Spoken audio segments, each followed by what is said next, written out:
Ги гледате вестите на Сител. Во студиото со вас, Маријан Ников. Добро утро, вести во 8. Стотина деца во ученици од основното училиште Димо Хаџидимов од населбата Влаје во Скопје се пожалиле на болки во стомакот кои биле проследени со повраќање. Училиштето вчера беше отворено за настава, но учениците беа празни, бидејќи покрај болните деца на настава превентивно не дојдоа ниту оние кои немаат симптоми. Родителите се загрижени и се сомневаат во водата за пиење. Надлежните екипи во текот на вчерашниот ден ги извршија сите неопходни проверки, собрани се примероци од вработените, работните површини, храната во училишната кујна и секако од водата.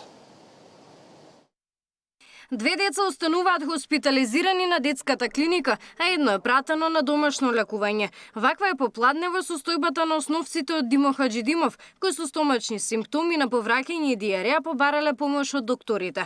На хоспитализираните деца состојбата им е стабилна. На преглед вчера и денеска дошле вкупно 10. Значи се моментално 2 деца кои се веќе на болничко лекување, едно испишав, имавме 3.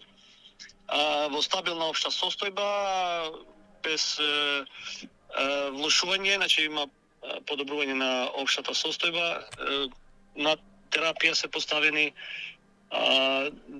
додека другите кои беа прегледани биле пуштени на домашно лекување. Инспектори од Државниот санитарен и здравствен инспекторат, од Агенцијата за храна и ветеринарство и од Институтот за јавно здравје влегоа во училиштето. Земале мостри од храна, од работни површини, брисеви од вработени, како и примероци од водата. Врши затворање на кујната како потенцијален извор на зараза и дава решение на забрана, во кое што решение се наложуваат и мерки кои што треба да ги превземе операторот, односно воредно чистење, воредна дезинфекција и дератизација од овластена институција и спроведување на воредни здравствено-хигиенски мерки за вработените. На наше инсистирање, нели, како институт и покрај тоа што не беше предвидено, ние сепак земавме и од водата. Така да во очекување сум да се врати тимот и да ги видам и анкетите епидемиолошки колку што се направени, на што укажува да ги разгледаме се и ќе се работи и денеска и во втора смена. Првичните резултати ќе бидат готови дури утре, а за официјалните процесот може да потрае и подолго. Зошто толку многу деца со симптоми денеска место на училиште останаа дома, дали станува збор за труење со храна или вода, се уште не се знае. Габриела Лискова, Сител телевизија.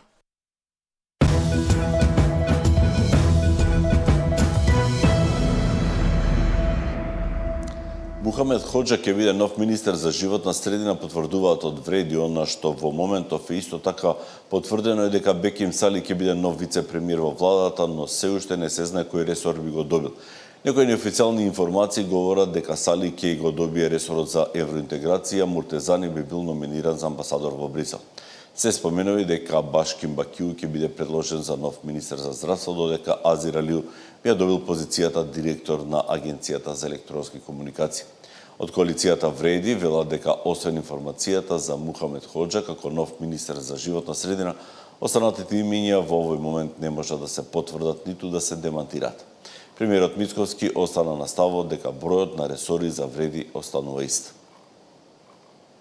Оние ресори, оние портфолија кои што беа до сега во владата, на политичките партии кои што ја сочинуваат коалицијата Вреди ќе ги задржат, така што тука нема да има дополнителни промени, нема да има дополнителни сектори, така што тоа е веќе во рамките на нашата заедничка коалиција договорена, а околу имињата очекувам дека веќе во понеделник ќе ги доставам откако ќе бидат искристализирани, но тоа се оние имиња горе-доле кои што циркулираат во јавност. Сигурно е дека Беким Сали ќе биде вице-премиер и тоа што знаеме дека некои празни места што се моментално во министерствата мора да се пополнат и ова е заедно со лидерите на политичките партии, заедно со премиерот Мицковски разговараат што побрзо да ги пополнаме овие места.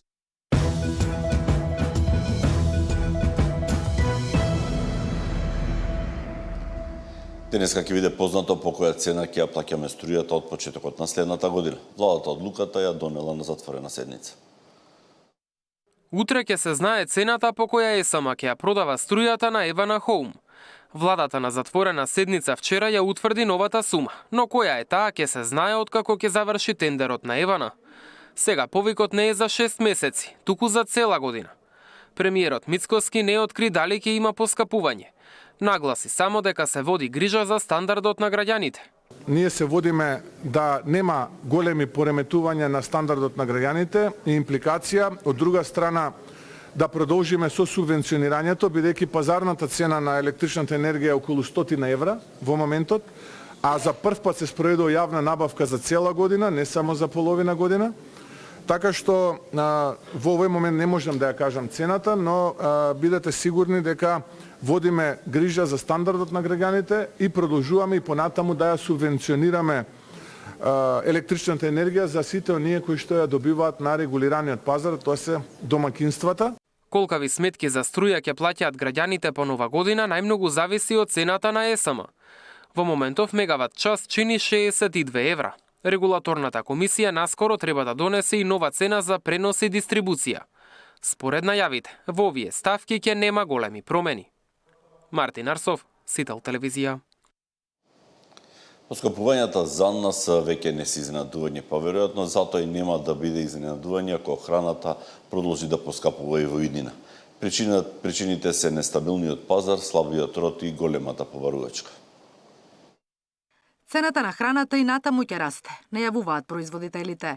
Јајцата како основен прехранбен продукт за само еден месец од 90 скокна на 150 денари за пакување од 10 парчиња. Зголемената побарувачка, а намалениот број живина поради птичиот грип и појавата на токсини во јајцата се главните причини за тоа.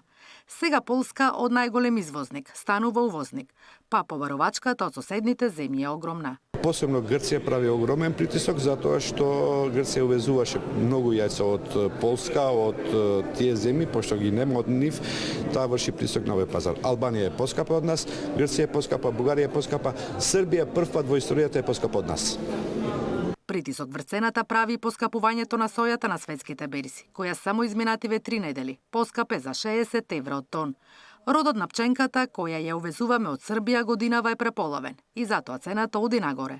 Дополнително продажбата стагнира поради очекуваната повисока цена при откупот, додава Догани. Србија знаете дека ова година има некаде околу 45% род во однос на ланската година и цената веќе се помеси за некои 6-7-8 евра нагоре. Таму купено, меѓутоа во моментов има стагнација на пазарот, не продаваат пченка. Затоа што сега се очекува да дојдат да се појават големите купци. Тие големи купци сега кога набавуваат огромни количини, цената се очекува да оди уште погоре. За сега државата не планира да ги замрзне цените, со надеж дека истите ќе паднат следниот период. За разлика од кај нас, соседна Србија, од септември до февруари ги замрзна маржите на основните производи. Таму може да се види дека 10 јајца се продаваат од 100 до 160 денари. Наташа Мерсовска, Сител телевизија.